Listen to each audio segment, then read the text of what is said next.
For $3 billion in a fiscal year, instead of just giving somebody $4 per pay period, we could actually exempt the first $50,000 of wages for every Georgia taxpayer. That means if they were married filing jointly, you could exempt the first $100,000 for every Georgia taxpayer. And some folks who don't deal in tax policy like we do every day go, well, what does an exemption of my first $50,000 or $100,000 mean? Well, here's what it means. If you're making $1 million, well, you'd only pay taxes on $900,000 if you're a married family filing jointly. If you're making $500,000, you'd only pay taxes on $400,000 if you're married and filing jointly. But if you're a firefighter in DeKalb County and you're making $70,000 and maybe you're married to a retail clerk who's making $30,000, well, your income tax would be completely eliminated. Senate Appropriations Chairman Blake Tillery explains Senate Bill 476, which will cut state income taxes by as much as $5,000 for many Georgians. But Democrats pushed back, saying, at what cost? Good evening and welcome to Lawmakers on the 18th day of the Georgia legislative session. I'm Donna Lowry in Atlanta. Tonight, beyond the ongoing tax debate, the House paused to mark a milestone in American history, the 293rd anniversary of Georgia's founding, complete with reenactors presenting a ceremonial color guard salute under the Gold Dome. That tribute makes this an especially fitting moment to focus on those who have worn the uniform. What is the legislature doing this year to help them? We'll hear from two lawmakers who are veterans themselves about legislation aimed at supporting those who've served. And as we approach the halfway mark of the 40-day session next week, two journalists who covered the General Assembly join us to break down the biggest stories shaping the year's debate. But first, as always, Capitol correspondent Sarah Callis begins with today's news. Donna, day 18 at the Capitol brought reenactors and taxes. Lots of taxes. It was a patriotic start to the day in the House. Lawmakers received a presentation of the colors and a visit from James Oglethorpe to mark his arrival with settlers to found the 13th British colony. Once the business of the day kicked off, representatives unanimously passed a resolution urging people to celebrate both the 4th of July and the 250th anniversary of the United States this year. As we look toward July the 4th, 2026, we approach a moment unlike any other in our lifetime, the 250th anniversary of the signing of the Declaration of Independence.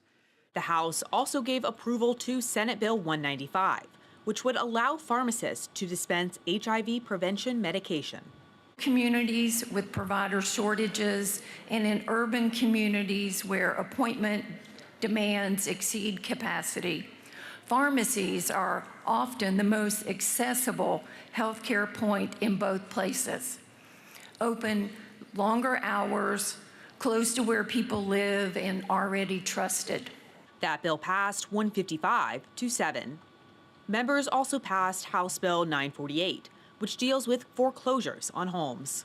So an individual will know if there are excess funds after the foreclosure, how to get that money back, and the process in which to do it. The bill passed unanimously.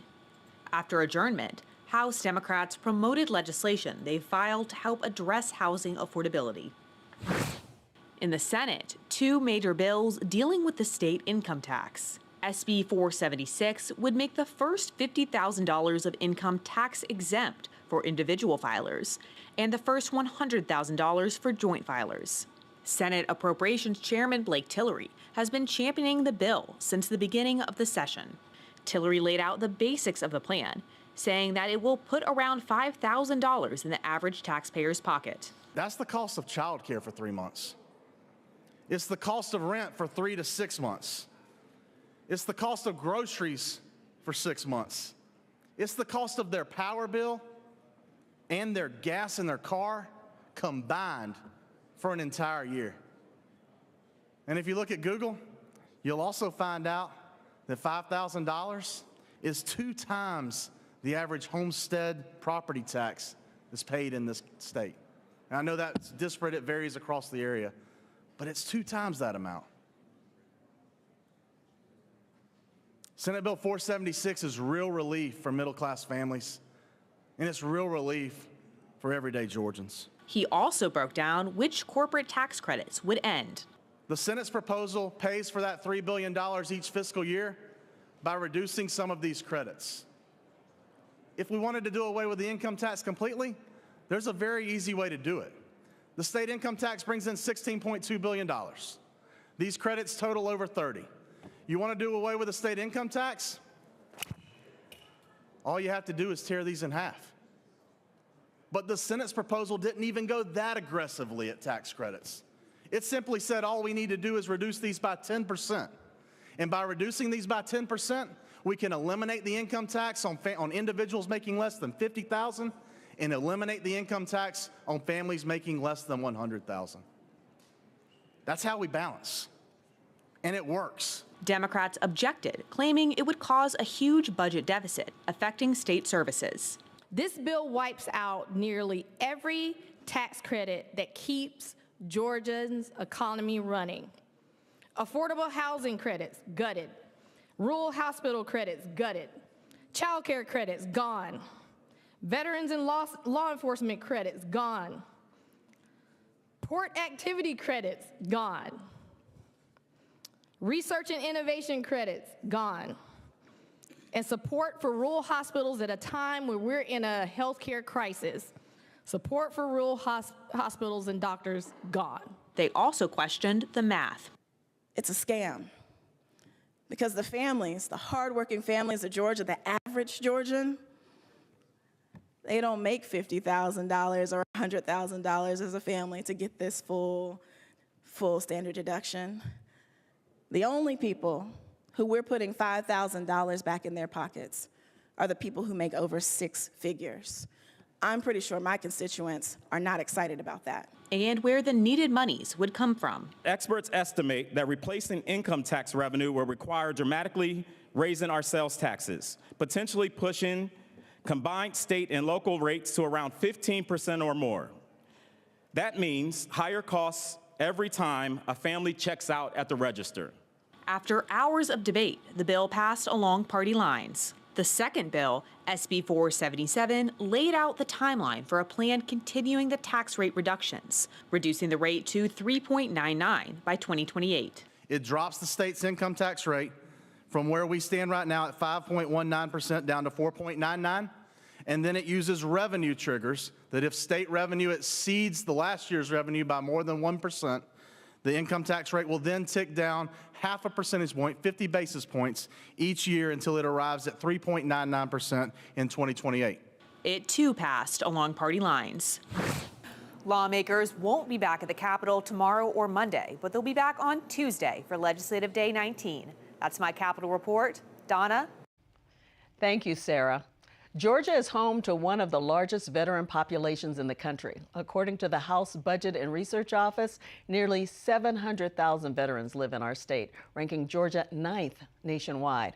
And joining me now in the studio is Democratic Senator Kenya Wicks of Fayette County, a retired Army officer who served 30 years in the military and now serves on the Senate Veterans, Military, and Homeland Security Committee. Thank you for coming on, Lawmakers. I know it's your first time.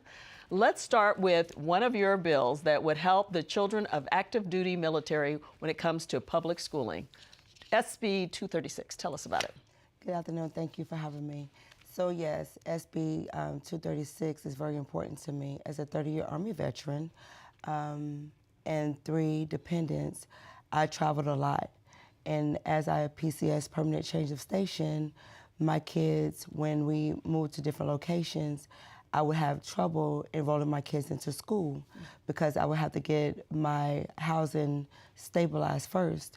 This bill right here will allow family members, once they arrive to their duty station, they will use their orders to enroll their kids in school versus waiting to them to get their lease or their mortgage statement for them to enroll their kids in school. So that way there wouldn't not be any time elapsed in reference to enrolling their kids in school. Okay, and I understand that as a military brat. My dad was in for 23 years, Yes, so ma'am. we'll keep up with that bill. You have another bill that would waive fees at parks, historic areas, memorials, and recreation areas. Tell us about it. Yes, ma'am. It's very important to me because at a discounted rate. We going to national parks, historical places, but not only that, for mental health reasons, this bill is very important because it helps us to walk in nature, digress, and just be one. So that's why this bill is important, because we served our country, and to give back, this is something that would be instrumental. And some of the veterans have reached out to me and said this bill would be helpful to them, and go from there. Okay, we'll keep up with that one too. Yes, thank you. Well, this morning I spoke to your colleague in the House. He is also from the same area, Republican Representative Josh Bonner of Fayetteville. He's chairman of the House Defense and Veterans Affairs Committee. He could not be here today, but we talked about several of his bills, and I want to get your reaction. He has the Safeguarding American Veteran Empowerment, or SAVE Act, HB 108. Here he is talking about it. These are the folks that help veterans get their packets together for their benefits claims so that when they go to the VA, they'll have a better chance of getting a first-time approval on those applications. And so what we do, there's some bad actors that are operating in Georgia now. We simply put up guardrails to ensure that our veterans don't get taken advantage of. Now, I know the VFW and AMVETS have talked about not being happy about this bill necessarily. You're not happy either. I am not. Tell us why. This bill, House Bill 108, is a federal offense. It's against the law. This bill is not, it's a claim short bill. And what this bill does, it allows unaccredited organization to be the middleman for something that is free to veterans. Because the Veterans Affairs does this for free, that it allows them to come in and do their claims when they have VSOs that do it, they have VFW that does it, and the DAV does it for free.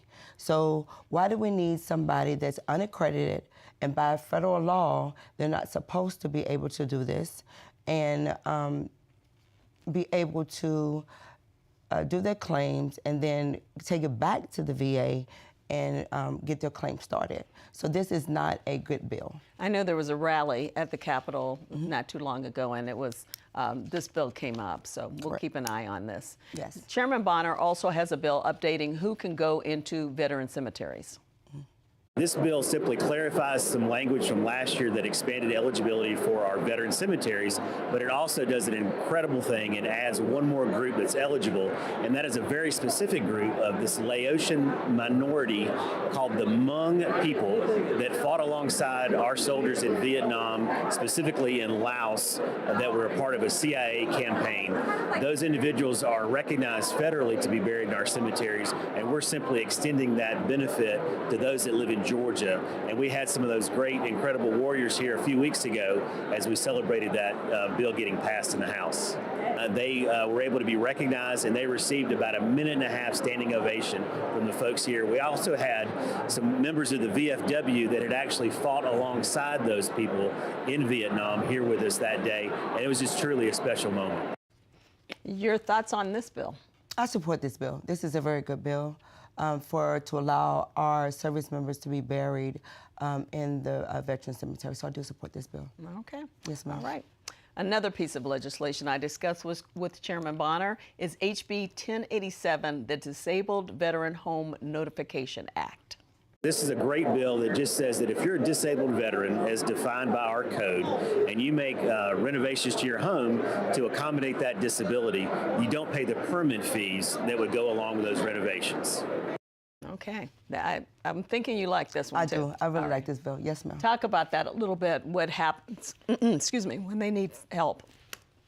Sorry. That's okay. That's okay. When they need to get maybe a ramp in or something else because they're disabled. That's correct. And so that it does help. This bill right here does help with modifications to your home, especially when we have disabled vets with wheelchairs and modifications to their home. So I do support this bill. So I do support House Representative Bonner on these bills right here. Yes, ma'am. Okay, I have one more that I talked to him about. As you know, disabled veterans are exempt from occupational taxes if they own a business. Actually, I did not know that. Here's Chairman Bonner on HB 632.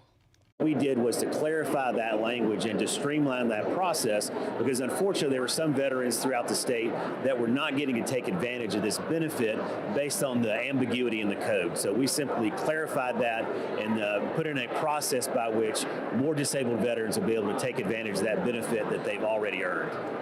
Okay, what do you think of this one? I like this bill too. All right, tell us why.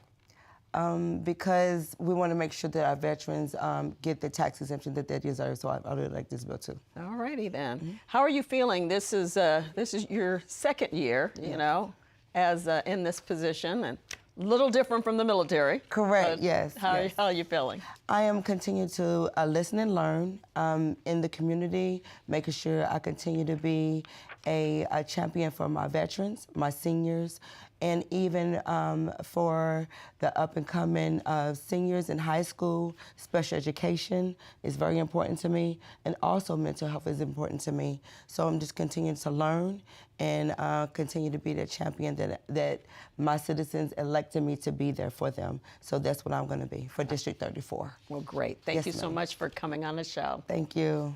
Well, coming up, a look at the big issues legislators have tackled this session. Two journalists who cover state government join us. You're watching Lawmakers on Georgia Public Broadcasting.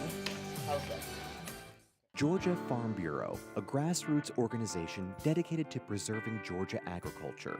Farm Bureau advocates for all Georgia farmers at the state capitol during the session and year-round. Georgia Farm Bureau, the voice of Georgia farmers. Explore the stories that move you. Welcome to the incredible world of GPB Passport. From inspiring science to endearing dramas, Passport is your access to an incredible catalog of PBS programming, and new titles are being added all the time. Take a look at what's new. What is it you want? Would you indulge me? Quite something, isn't it, sister? Scandalous, isn't it?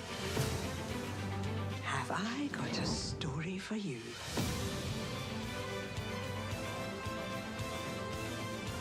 I want it all so much more. You are really good at this. I'm just getting started. We can't wait to see where GPB Passport takes you. Your support as a monthly sustainer connects you to the high-quality news, information, and entertainment that you've come to rely on from PBS. And for GPB, your sustaining support is the most reliable source of funding for the programs and essential services that you rely on right here at home. Make an impact with your sustaining gift today and start streaming. Visit gpb.org and click Passport now. And thanks. It's not a mountain thing or a coastal thing. It's a Georgia people, places, and stories thing. Morning edition on Georgia Public Broadcasting. That keeps Georgians everywhere dialed into home. Tune in to GPB. It's a Georgia thing.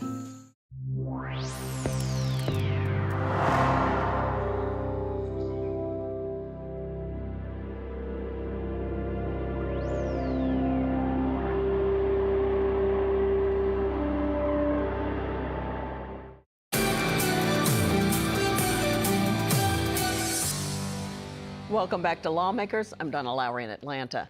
As we near the halfway point in the session, we wanted to get some insight into the session from two journalists. Here with us in the studios is Jeff Ame of the Associated Press. He covers Georgia politics and state government. Also joining us is Michelle Baruchman. She's with the Atlanta Journal-Constitution. She is a politics, news, and enterprise reporter. Welcome to Lawmakers. Thanks. Thank you. Almost halfway there. There's still a lot to go, and we know the second half is always a lot, isn't it? Right? Yes. So we learned before the session started that taxes would be a big push this session, and the Senate had that study committee of the summer. We heard about property taxes, but I want you to talk about what happened today in the Senate. Sarah touched on it, but explain what was going on. So the Senate brought out two bills. The first bill would exempt people from income taxes up to their first $50,000 in income for an individual or $100,000 for a couple filing jointly. The second bill is more like what we have seen with a gradual reduction in the income tax rate. The Senate would propose to go faster than we have been going. So they have pushed two options forward together to try to get the House to agree to at least one of them. So we don't expect both of them to pass or go through in the House? I think it's unlikely that both of these bills would pass. The amount of revenue the state would forego would be very large if both of them passed. Explain that part of it. So the bill that the Senate Republicans are mostly favoring, which is the bill that increases the amount of income that is exempt from taxation, would cost $6 billion over a full year. So over a full calendar year. Now, of course, the state budget runs on a July to June cycle. Fiscal, yeah. So the budget they're writing right now that would include the first half of 2027, they've only got to account for $3 billion of that. But the General Assembly that comes back next January after elections would have to account for the other $3 billion for the full $6 billion cost when they write the 2028 budget. So let's talk a little bit about how they're talking about taking care of that amount. And a lot of it is the tax breaks that they've been offering, they're going to pull back on a lot of those. Yes, the bill that was passed today eliminates a series of tax credits. Some of them are income tax breaks, others are sales tax breaks. Senator Tillery indicated that would be enough to cover the cost of the first 6 months of the budget they're writing right now. This bill has gone very fast in the Senate. We haven't really seen a full lobbying push by people who would like to preserve those tax benefits. I think that if this bill were to get close to final passage, that there would be a pretty intensive lobbying push from people who would like to maintain their tax benefits. And the question is whether the bill could withstand that lobbying push, whether lawmakers would be willing to do this. You said it moved fast, but they spent at least 4 hours on it today. Right. On these two bills. It moved slowly today. But the text of the bills were released late last Friday. Yeah, so they came out of committee and were on the Senate floor in 6 days later. So talk about what the Democrats had to say today on the other side of this. I think the main Democratic argument is that we cannot afford to reduce the amount of revenue that we're spending on state services. I think that's really where their arguments go to. They made some good points about that, also that there has not been a fiscal note yet, an independent evaluation of what this all would cost and whether the foregone revenue would match up to the tax benefits we're getting rid of. That fiscal note is still supposed to be on the way. We'll see when it gets here. All right, then. We will be paying attention to this because this is, as you said, an ongoing thing and what the House is going to do once it gets over there. We'll talk in a minute about what the House is looking at. Michelle, we want to get into something different with you. We saw a uniting of Republican women on a legislative package recently. So talk about what they're interested in. So Republicans and specifically GOP women unveiled a package of legislation aimed at families and children and women specifically. There are several different bills, all sponsored by Republican women in this package. One of them would allow pharmacists to give birth control instead of making women go through their physicians or doctors, which is particularly helpful for people in rural counties that struggle to get access to doctors. It would expand paid leave for state workers up to 9 weeks. It had been 6 weeks in 2024, so this would be an expansion of 3 additional weeks.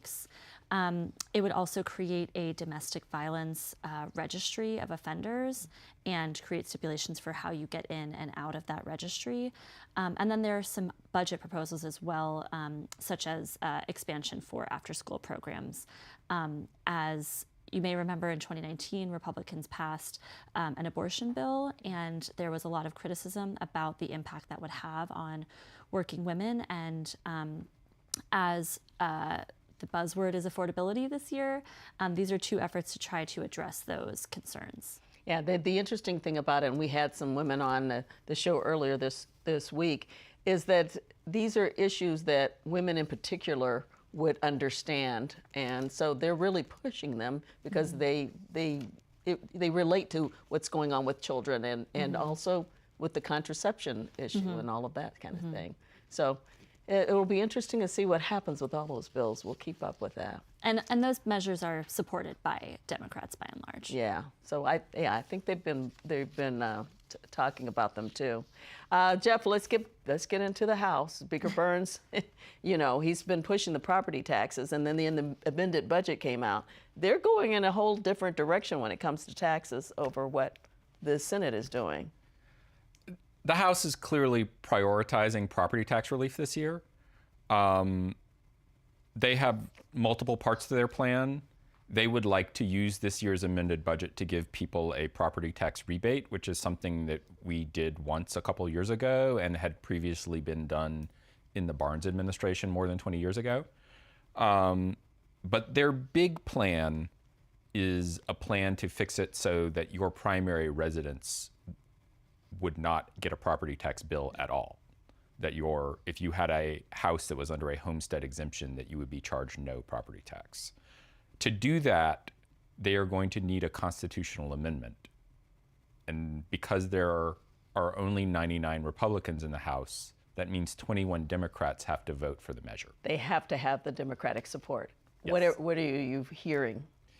The Democratic leadership in the House has been very careful, and they have not taken a position yet. But I will say that I feel like that it is going to be a heavy lift for Republicans to get 21 Democrats.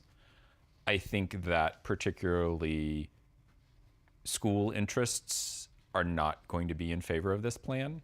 And explain that, and that has to do with the schools would lose that money that they would get from property taxes. Right. The property taxes that are collected on primary residences in Georgia account for something more than $5 billion of revenue.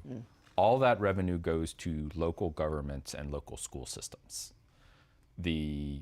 Most counties, most people, their property tax bill is 60% or 2/3 to their schools. So schools are the primary beneficiaries of property tax. Yeah. Well, we're going to really keep up on that. And once each chamber sees the other's bills on taxes, it'll be interesting. That's when things will really heat up. Let's get to you, Michelle. Can you tell us a little bit about the focus this year? We've seen a lot on foster care issues. So this issue really started last year. The commissioner of the Department of Human Services unveiled a more than $85 million deficit for the budget, and that agency oversees the foster care system in the state. When that was unveiled, lawmakers on both political sides were furious. You have to remember these are the most vulnerable children in our state, and they are the responsibility of the state. After that was announced, there were discussions about what led to that number. The commissioner said that cases had become increasingly complex for children, and she also blamed increasing judicial orders that were beyond the scope of what she said the agency could handle. Earlier last week, the House proposed filling the gap and also bringing back programs and funding for those programs that had been cut as a result. But if these issues are indeed as entrenched as they sound, then there will be questions moving forward next year. There's movement also in the Senate. I know that Senator Kirkpatrick had a study committee. Kay Kirkpatrick had a study committee over the summer on this. So a lot to look at. It's been kind of a slow, I don't know, my perspective, kind of slow in terms of bills moving, but we're getting ready to see it really ramp up before crossover day. Yeah. Okay. Well, thanks for coming on and talking about it. I appreciate that. But that does it for Lawmakers today. The General Assembly is off tomorrow and Monday. So join us when they return on Tuesday for Legislative Day 19. Have a good evening.